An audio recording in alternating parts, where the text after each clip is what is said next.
Welcome back, PyAgents. In this video, we're going to create a desktop app with Python. Yeah, we can create a desktop with Python. We will connect to our Mongo in DB in our localhost, and we will use a library called Tkinter in Python that allows us to create the graphical user interface for desktop, which works on both Windows and Mac OS, and I think also Linux. So let's get started. Let's first import. What am I thinking? Let's first check our environments. Am I running? Play. We're running. Let's come in here. Let's connect so we can see this. All right, let's get back in here. Let's start by importing the Tkinter library and aliasing it as TK. We'll also import our pymongo. You might be wondering, why didn't I have to install this? Because this comes by default now with Python, so we don't have to. So that's pretty great. First thing, before we begin with this, let's connect to our localhost for Mongo. So client equals pymongo, and then we see we have different versions here. The most suggested one is Mongo client. And well, now this is just cheating, but let's say I didn't know my connection string, right? Because later on we'll install cloud. We'll do this with cloud, but if we were connected here, we could have clicked here, show actions, show connection info. Oh, not even that, sorry. We could have seen copy connection string. So that's nice. And then we would be able to paste it in here. Control V on keyboard, and we have it. Now we have a client that is connected to our local MongoDB. Then we want to create the database, and we will start with client, and then we can do give it a name. Let's call it PyChat, and then we want a collection as well. Since this is a chat application, we could call it DB messages. So now we have a reference to the database, and we have a reference to the collection where we will store our messages. Now we'll come to the graphical user interface, and we'll start by creating a root for it, tk.tk, and that. And we can give it a title, root title, small t even, PyChat, same name as our project, because why not? And we want a fixed size. We'll simplify our life a bit. So root geometry, and we can say, let's go 400 x 400. And then before we start building the rest of the UI, we just need to make sure that this works. So now we need to create a main loop for it to run. If you've ever had experience of creating these yourself for games and such with C++ and that, or even C#, then you know that we need a loop. So let's click play, and there we have it. That easy to have this little window. Now let's get back. Now let's create an input field, and Tkinter, they call it entry. And we start by again, take entry. And we have to pass in the root, so it knows where to add it. And we can give it a width of 40. Doesn't need to be that large. Entry, and then we need to pack it, so it's added. And then we can set the padding in the vertical direction to 5. And there's our entry. Then we can create a button. And this is the button we will use to send our messages. Once we click it, something should happen. But for the first thing, we just click it and to create it, and then we'll add the functionality. And we can give it the text for the button. You see we get some auto-completion here, which is nice. And this is trying to cheat. We don't want that right now. We just said send. Similar to many of the chat applications we've seen. And similar to the entry, we need to pack it. And thank you, auto-completion.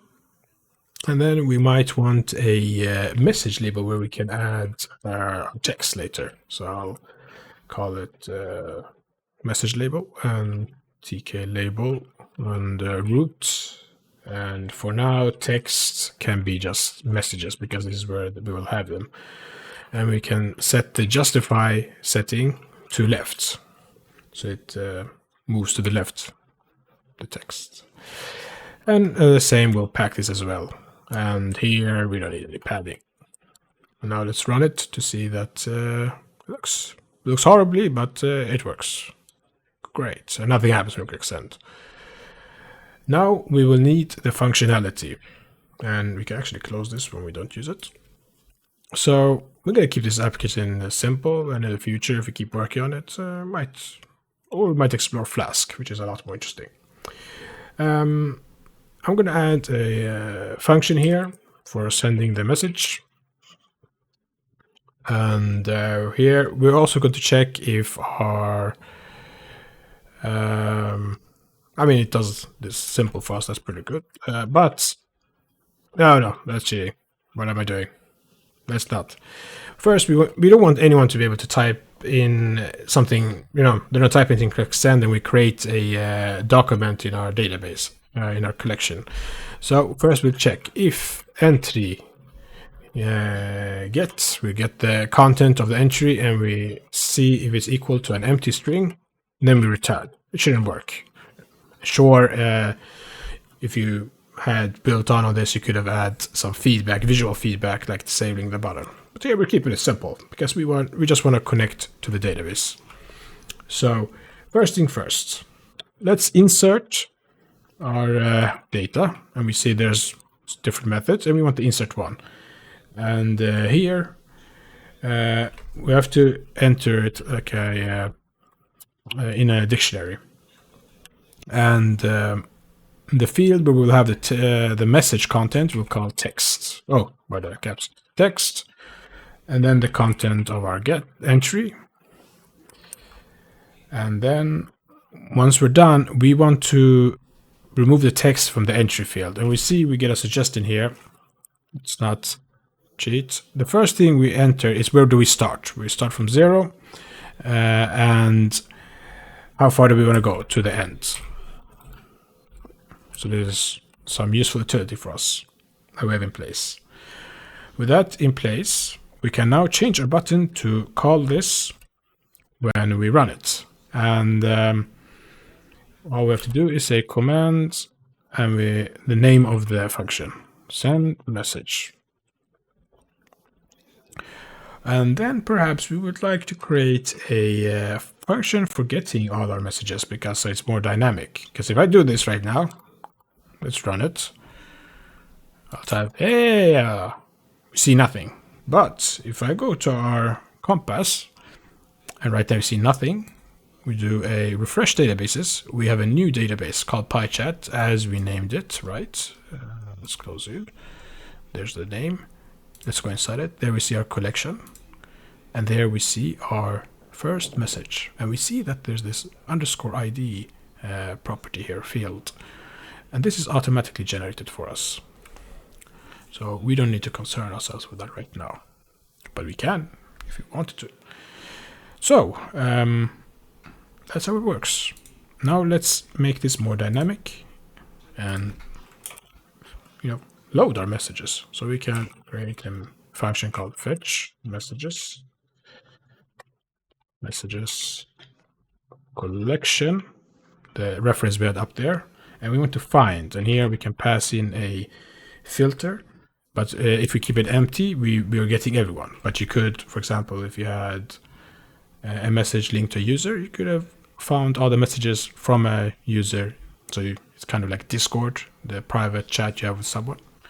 But now we're keeping it empty and we're getting all the messages that's in our collection. And we can sort it, and we can pass in, we can sort it by the ID. And you see there, we're getting some autocomplete. We're getting different, if we want it in descending order or ascending. We'll go with the default. So it looks like a real chat. And here, we can see that it autocompletes us, but we don't want that. We're going to keep this simple. Message label config text messages by get. I'm on Windows, not Mac. We'll do a new line So we'll see the messages text first, and then we come down to a new line, and then we'll start printing the messages reloaded. And here we can, for each message, create a new line, right? And then we'll join, because we want to pass it all in, all of the messages, and we'll use format to make this a little more interesting, so we can easier differentiate. And here we'll do message, and before we do anything else, or message in messages. A bit long, but at least it's clear. But this message brings the entire document, and as we saw in the MongoDB Compass, the entire document involves the ID and the text, but we're only interested in the text visually for the user. So we'll access the text property, and since we're inside a string, we have to use single quotation, because this would not work, as you saw. Oh, never mind, it did work. But if you like, you can differentiate with this one. Let's try this. Pretty cool that they allow us to do that. There we have it. And we would like this function to be called regularly, so the messages keep refreshing. And thus, we're going to use something called root after. We're going to pass in 1 second, and we say call yourself. So here we have a perpetual, and we don't need the parentheses. And here, this will continue perpetually while the program is running. And for the first time, we need to call it when the program launches, and there we have it. If we run play now, and there we have our old message. Who is this? Oh boy, somebody, I have no idea. There we go. And if we now press send when it's empty, nothing happens. That's great, because we don't want to send empty strings as messages. And if I restart this, do we get our messages back? Yes, great.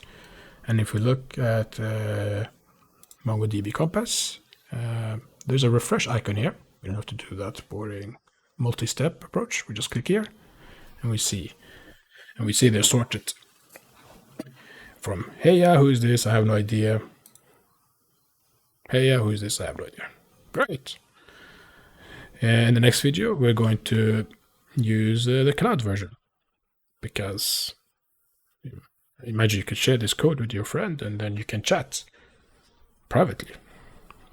Until next video, agents.